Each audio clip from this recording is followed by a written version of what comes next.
Hello everyone, and welcome to the Lizard channel on YouTube. If you've been paying attention to FNAF in recent years, you may be aware of the growing theory suspecting Markiplier of faking his completion of FNAF 2's infamous Golden Freddy mode. While this theory only gained such a large amount of traction in the past few years, it actually dates all the way back to 2014, only within a few months of Markiplier's official completion video. On December 15, 2014, a user by the name of Villain Decay made a post regarding his suspicions with Markiplier's 1020 completion video on the r/Five Nights at Freddy's subreddit. Some major points pointed out where the video was heavily edited, only going about 20 to 30 seconds between cuts, when his FNAF 1 420 completion was the raw footage of his run from start to finish. He also made mention of the fact that the raw footage leading up to 6 AM only displayed withered animatronics, while Villain Decay's argument was still a strong one, backed up with important unanswered questions.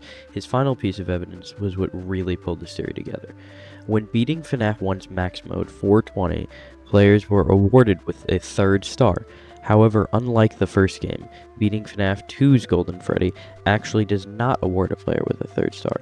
Instead, beating its first custom night challenge, 420 mode, does. And upon being brought back to the home screen in Markiplier's unedited footage, all 3 stars are shown.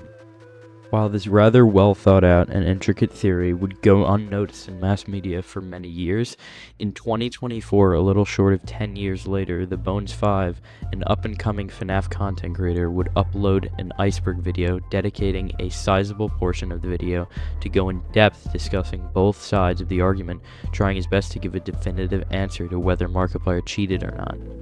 With the new age of AI breakdown of FNAF games, he was successfully able to use this newfound knowledge, further proving while there is a still very slim chance it was a true completion, he also made it very clear it's practically impossible for that to be the case. The way the Bones5 did this was to first analyze the raw clip of Mark winning, lasting a full 18 seconds. What immediately becomes obvious is that there are no toy animatronics for the full duration of the clip. Let me ask you this. If you were to play the hardest mode in a standard FNAF game, would it strike you as unusual if half the character roster was virtually absent for almost 20 seconds? Following this key observation, he then went into excessive detail to calculate the percentage chance of this actually happening by using his knowledge of the animatronic movement opportunity system. If you're unaware of how FNAF AI works, let me give you a brief explanation. In every FNAF game from 1 to 4, each animatronic moves on a certain interval, which basically means every X amount of seconds an animatronic has an AI and 20 chance to move, with the AI being the level the given animatronic is set at. In this case, animatronics are to move on 5-second intervals. This would mean in 18 seconds, each of the 5 toy animatronics would have 3 movement opportunities. Using this information, the Bones5 calculated that in order to remain out of sight for this long, a total of 9 movement opportunities would have to be failed. He then calculated that the likelihood of this is about 1 in 524,288, or a 0.0001907% chance. The Bones5 also made another important point on top of that, showing how Markiplier transitioned his video into the completion screen at the end, which might not seem like a big deal, but when you look into it, Markiplier's never done that for a single other max mode completion video. This would completely destroy the illusion that Markiplier's 1020 video showed a genuine completion and left many long-term believers unfaithful.